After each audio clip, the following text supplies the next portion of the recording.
দুইটার সময় তওবা করে লাভ নাই। একটা হচ্ছে মৌতের যন্ত্রণা শুরু হয়ে গেলে, মৃত্যুর যন্ত্রণা শুরু হয়ে গেলে আগে পা থেকে শুরু হয়ে আস্তে আস্তে গলার দিকে আসে।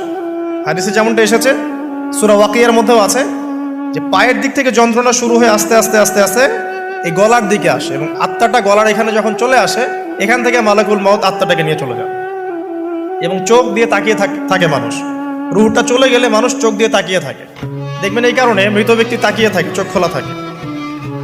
এবং তখন আসমান থেকে সিঁড়ি নামিয়ে দেওয়া হয়, ওই সিঁড়িতে করে আত্মা চলে যাচ্ছে, ও তাকিয়ে দেখে যে আত্মা চলে যাচ্ছে। এবং মানুষ মারা যাওয়ার পরে চোখ জীবিত থাকে অনেকক্ষণ।